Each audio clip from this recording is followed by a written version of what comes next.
אדוני המזכיר. אדון בר, סר. תגיד, שמעת את החדשות על גנרל מרסר? לא. רחוב קלרמונט, מכיר? כן. קראו אותו על שמו. המורשת של מרסר מובטחת. בטח. אז כל מה שצריך זה למות. טוב, זה נשמע די קל. וזאת תמיד אפשרות. אז איך בדיוק תעביר את תוכנית החוב? אמרת פעם משהו שגרם לי לחשוב. באמת? דבר פחות, חייך. אביא אותה לקונגרס, לא משנה איך זה ילך. שמע, מדיסון וג'פרסון לא פריירים. נו, אני נולדתי מוכן. המילטון.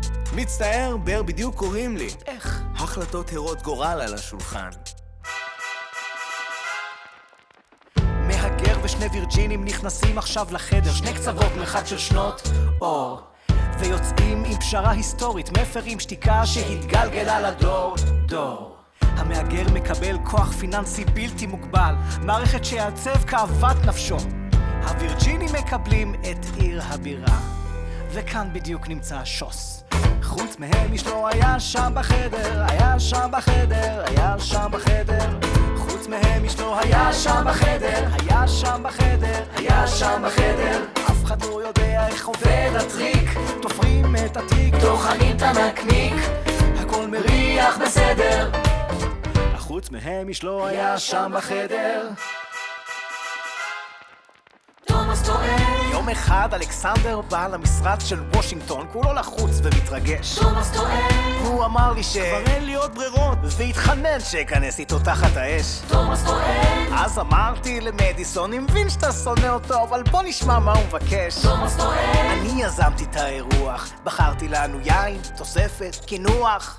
חוץ מהם איש לא היה שם בחדר, היה שם בחדר, היה שם בחדר. חוץ מהם איש לא היה שם בחדר, היה שם בחדר, היה שם בחדר. אף אחד לא באמת יודע איך הדיל נרקם, ומי שילם את המחיר בכסף או בדם. הכל מריח בסדר, חוץ מהם איש לא היה שם בחדר. בינתיים מדיסון לומד על בשרו שלא כל נושא בוועדה נגמר בווטו. הקרב בקונגרס על הבירה כבר בשיאו, זה לא נראה טוב. ג'פרסון מגיע בארשת אופטימית, ומדיסון מציג את הזווית הווירג'ינית. אולי ניתן לפתור צרה אחת עם אחרת, ולתת לדרום את שמגיע לו. רוצה לומר, מין תן וכך. נשמע טוב. לא עדיף שנעבוד קרוב לבית סוף סוף? האמת, למה לא? אציע את הפוטומק, ואתה תיתן לו קולות. טוב, צריך עוד לראות. סגור. לא. היה עוד אף אחד שם בחדר, היה שם בחדר, היה שם בחדר. חוץ מהם איש לא היה שם בחדר, היה שם בחדר, היה שם בחדר. אלי גורל אכזר, אך אף פעם לא נדע מה נאמר. קליק בום ואין זכר, כי חוץ מהם איש לא היה שם בחדר. אלכסנדר המילטון. איך שכנעו אותך למכור את ניו יורק ולקחת לה את הכתר? אלכסנדר המילטון. אם וושינגטון ידע על הפגישה, האם נתן גיבוי או משהו מעבר? אלכסנדר המילטון.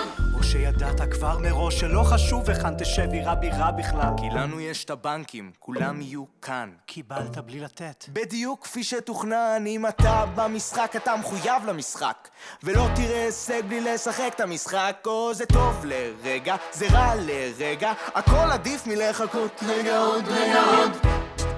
לא, אין לי הרבה זמן, אני רוצה לבנות יסודות לדורות כאן. מה אתה רוצה, בר? מה אתה רוצה, בר? אין לך עמדה, אז מה אתה מייצג, בר? אני רוצה להיות שם בחדר, להיות שם בחדר. אני רוצה להיות שם בחדר, להיות שם בחדר. אני רוצה להיות שם בחדר, להיות שם בחדר. להיות שם בחדר, כן. אני רוצה להיות שם בחדר, להיות שם בחדר. אני רוצה להיות שם בחדר, להיות שם בחדר, להיות שם בחדר.